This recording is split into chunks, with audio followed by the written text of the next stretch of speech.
Hi guys, welcome back to my channel, The Novel Nana. I'm Briggs. Today is the part 3 of my video series on my whiteboard, How I Develop My Characters. Now, I do a 4-step process, sometimes more, but basically it's a 4-step process, and it consists of conceptualization of my character, then the skeleton or bare bones, then I flesh them out, so fleshing out the character, and then the last step that I use in this process is what I like to call clothing my character, and that deals mostly with personality, some disposition or predetermined factors for their personality type. So with that in mind, this is the 4th step in the process. And so it is personality plus. That's what I like to call it anyway. So this will include temperament, disposition, and their personality type. And the type that I'm talking about, if you've ever heard of the Myers-Briggs personality type indicator, you can look it up online. There are roughly 16, I believe, personality types according to the Myers-Briggs assessment. And there's a combination depending on if you're an introvert or an extrovert. There are several combinations, which I'll kind of walk you through those.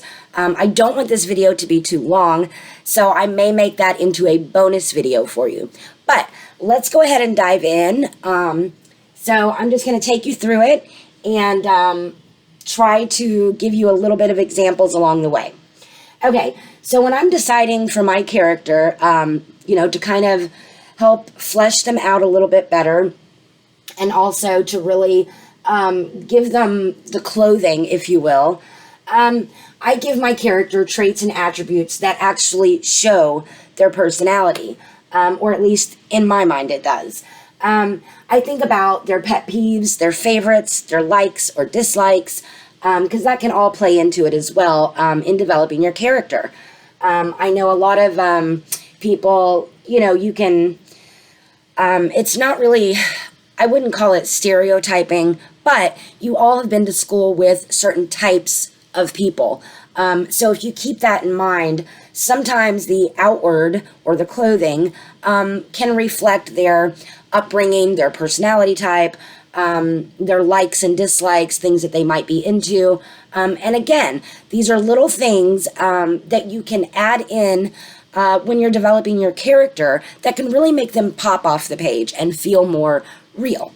So anyway, think about the pet peeves, the favorites, likes, and dislikes of your character. Their body language. Body language is very specific to, each person. Sure, we have some that are maybe in common, but for the most part, it's individually. So think about their mannerisms, their life lessons, the things that they have been through in their life. Ask yourself, has this somehow hardened them or in some way, maybe given them an edge, or has it softened them in some ways and maybe made them more empathetic? Then ask yourself, how do they show displeasure or hate or fear or love? And what is their love language? I don't know if many of you have heard of love language before, but there's a whole book series on the languages of love, meaning, different people experience different ways in which they perceive love, or they give love, and also how they receive love. Some do it by, doing nice things for others, or maybe cooking, or, baking for someone, or maybe it's, being thoughtful and just, checking up on them or calling. I'm getting off topic. Okay. Sorry guys. I'm going to get right back to it, but think about what their love language is. You can always look that up on the internet and get a little more in depth with what I mean by love language. That can contribute to their personality type. Also ask yourself, what does this character stand for? And what are they against? Is there anything in their life, that they stand firm upon, that they would fight tooth and nail for? And it doesn't have to be like family or friends. It could be an idea. It could be general or very specific. It could be, you know, anything that you want it to be as far as your character is concerned. Maybe they have a passion for PETA. So maybe that character wouldn't wear fur or whatever. So you kind of get the gist. Ask yourself, what do they stand for or what are they against? You can also ask, what rules do they themselves live by? You know, the old adage, you know, I will not tell a lie, that kind of thing. What rules do they live by? So that way you can kind of play around with that in their personality and let it come out in the story. What do they live for? You know, do they live for the weekend? Are they party animals? Do they enjoy school? Do they, you know, live for cheerleading or some kind of sport or football? What are they really about? So what do they live for? What would they die for? That is an excellent question to ask of your characters when developing them, because you can get a strong sense of who they are if you know what would they die for? What would they lay down their life for? You know, most would say, oh, I would give my life for, you know, a family member or a friend. But what other causes might you think of that your character would actually, you know, risk life and limb for? So, okay, next, what quirks, if any, do they have? Do they, you know, maybe their stance or their gait or their, you know, talking with their hands like I do. Those are all quirks and things that you can add into the development of your character to make them feel more realistic. Just keep that in mind when you are developing your characters. Okay, here's another one I use. How do they express emotions? Happy, sad, angry, etc. Also, another thing, I'm sure that you guys have heard of this, that some people actually cry when they're mad. So that could be something you could play around with. Not everyone cries when they're sad. Some people, you know, clam up or get distant. So that's something to kind of play around with and think about. Also, when they are happy, how do they express that? How does it show on them? So the next one was, do they cry when they have any of these happy, sad, or angry emotions? Because that could be, you know, something neat to play around with in the story. Think about their physicalities when they're having certain emotions. Do they grind or grit their teeth? Do they, you know, chew the inside of their mouth? Do they bite their lip? Do they talk with their hands? Do they ball up their fists? Do they cry or laugh? Or if they do laugh, is it an inappropriate time when they laugh? Is it how they deal with maybe a funeral? You know, would they laugh, you know, out of nervousness or whatever? I just keep thinking of Grey's Anatomy, you know, how Izzy has this thing about her where she has inappropriate reactions. So that's something you can play around with. Also, let's see, do they clamp up or go silent? Do they seem distant? Do they chatter on and on when they are in certain situations? Maybe a nervous tic that they might have.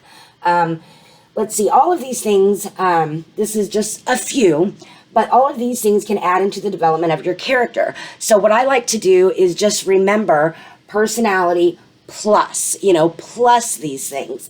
So, you know, that gives a little more in-depth. Let me check the time here. We're only 8 minutes in. So I'm going to try really quick to go on to the next part of this. Maybe we can get it all done in one video. Okay, so this is step 4, what I was talking about, the continuation of the personality. This is how I clothe my characters. This is only one way to do it. You don't have to do it this way. This is my process. But this has really helped me. If you want to, I'll just kind of walk you through it. And if you have more interest in it, maybe I'll do a bonus video and really go into in depth of these personality types. So, okay. Basically, if you haven't heard of the MBPTI, which is the Myers-Briggs personality personality type assessment or type indicator. So basically, there are 16 personality types. There are 8 combinations for introverts and 8 combinations for extrovert types. Then there is also a dominant and a recessive part of your personality. depending if which one of these is dominant and which one is recessive, it also can really shape a person's personality. So they could have the assertive and turbulent also into their personality. So basically what it is you are either an introvert or an extrovert. You are intuitive or sensing. You are thinking or feeling. You are judging or perceiving. So any combination of these. So I've wrote down these for you to kind of give you a better idea of what exactly it is that I'm talking about. So the first initial, as you see, I've underlined the I, the E, the N in intuitive, so you don't get it mixed up with introvert, and then the S in sensing, the T in thinking, the F in feeling, the J in judging, and the P in the perceiving. So introvert. An introvert prefers solitude. They need time to recharge kind of their emotional and physical batteries when they've been around crowds of people. They are very sensitive to external stimuli. It can drain them. Now, on the opposite side of that, the extrovert, they actually prefer group settings and they come alive in them. They actually feed off of that energy and they get energy from socializing. They are easily excited. Now on to intuitive. Intuitive, this refers to imaginative, curious, open-minded, flexible.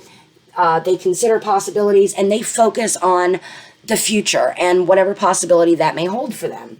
On the opposite side of that is sensing. So sensing, if you have this as your personality indicator for your type, you are on the more practical or pragmatic side. You are usually set in your ways. You like structure. Usually you are set or strong in your habits or your routine. Also, you are really down to earth, or more so at least in the intuitive side. You focus on the past or the present, and you really don't worry about tomorrow. You let tomorrow worry about itself, so you're not really future-oriented. On to thinking. So if you have the T in your personality type, you put efficiency first, you focus on objectivity, you are efficient, you like to mull things over or analyze. However, on the opposite spectrum, the feeling side, you are more in tune with your feelings, you are sensitive, expressive, empathic, and you focus on harmony. So then we go on to J for judging. So judging, you are decisive, thorough, you are not partial, you're careful, you're detail-oriented. Usually these types of personalities are very organized and they value predictability. They like to know what's next. On the opposite spectrum of that is perceiving. These people are usually relaxed, more flexible. They're good at improvisation or improvising in the moment. They are more loose in their routines because they do not like set schedules or, structure. So then on to the extra, which is the dominant or recessive part of your personality. If you have the A for assertive, then this is usually your personality and how it manifests itself, depending on where you're at on this spectrum, can be very heavily influenced by if you have the assertive trait in the dominant or the recessive position. So anyway, the assertive is usually an even-tempered way of thinking, self-assured, stress-resistant. They push, but they don't push too hard. They're not going to push their beliefs on you. They lead with their head. They are more calm and cool-headed. They go with logic in any given situation. Now, on the opposite end of that is the turbulent indicator. So if you have this in either the dominant or recessive part of that type indicator, this is the opposite side of the assertive. So these people are usually easily stressed. They are more success driven. They're a little more self-conscious. They are prone to mood swings. Sometimes, very high highs or very low lows. Also, they are led by their emotions or the feelings that they have in the moment. And sometimes can be a little hot-headed. So anyway, that is pretty much a quick rundown of the Myers-Briggs personality type indicator for, the personality types. Now, they are in categories. Like I said, there are 8 combinations for the introverted side, and there are 8 categories as well for the extrovert side, or combinations. So let me make sure that we are still on 15 minutes. Okay, so we're already 15 minutes in. I'm going to hurry. So anyway, it's a combination. So say you take a letter from here, a letter from here, a letter from here, a letter from here, or, you know, any combination of those. And they have the personality type indicator test puts them into labels, for lack of a better word. So if you are an ESTP, which is an extroverted sensing, thinking, perceiving type, they have labeled you the adventurer. An ESFP, which is extroverted sensing, feeling, perceiving, is the entertainer. Then we have the ESTJ, which is the president. E is extrovert, sensing, thinking, judging. And then ESFJ, which is also known as the social butterfly personality type. And that is extrovert, sensing, feeling, judging. Then you have the ENFJ. This is called the provider type of personality. Then you have the ENTJ, which is the commander personality type. Then you have the champion, the ENFP, which is extroverted, intuitive, feeling, perceiving. Then you have the ENTP, which is extroverted, intuitive, thinking, perceiving, which is also called the devil's advocate. That is all of the extroverted personality types. Now we're going to move on to the introverted combinations of personality types. So if you are an ISTP, you are an introverted, sensing, thinking, perceiving personality, and you are also called the engineer. ISFP is introverted, sensing, feeling, perceiving, and this is often called the composer. ISTJ, which is introverted, sensing, thinking, judging. Your character personality label, I guess, for lack of a better word, what they give you is detective. Then there is the guardian, the ISFJ. So introverted, sensing, feeling, judging. Then we move on to the INFJ, which is intuitive, introverted, intuitive, feeling, judging. These are called the advocates. Then the INTJ, which is the tacticians, are the introverted, intuitive, thinking, judging personality types. And then you have the INFP, which is the introverted, intuitive, feeling, perceiving, and they are called the idealist. Then you have the brainiac label, which is the INTPs. I hate using the word label, guys, but I don't know a better word right off the top of my head. And I'm trying to breeze through this. So the INTP are brainiacs, which are intuitive, introverted, intuitive, thinking, perceiving personality types. So basically, I've just kind of ran down that. We're already 18 minutes, so I'm going to go ahead and close this video. Thank you so much for watching. I so appreciate it. The Myers-Briggs personality type indicator test is online. You can take it at 16personalities.com. And you can take it as each of your characters to get a better sense of how they would or wouldn't act in any given situation. I do hope that this helps you guys. It has helped me a lot when I've been writing my books and writing the characters for my books. It really gives them that extra clothing, if you will, for lack of a better term. It really helped me in finding out who they are. But that's all I have for you today. I am going to go in probably maybe in a bonus video. I'll go into the specific types and give you a few traits of each personality type. Real quick, I'll give you one right off the bat. The ISTJ, which is the detective. They are responsible, honorable, dutiful, stubborn. They follow rules to the letter. They value honesty. They despise laziness. So if you like those kinds of descriptions, if you need those kind of descriptions to really figure out what each type is to maybe help you understand your character a little better, that's just one example. But I will go more in depth in my bonus video, so be sure to tune in for that. And it will be bonus video using the Myers-Briggs personality type indicator, or the MBPTI. MBPTI for character development. So be on the lookout for that. Thank you so much for tuning in today. I so appreciate it. I know this video is long. I apologize, but you know me. So anyway, if you like this type of video, give it a thumbs up. If you want to know when I upload, just ring that bell. Leave me some comments. Let me know if you're going to try this out, or if you've heard of it, or if you've used it before. So that's all I got for you guys today. Thanks again so very much. I appreciate your support. And that's my process, guys. Thanks again for watching. Have a good day and happy writing. Bye.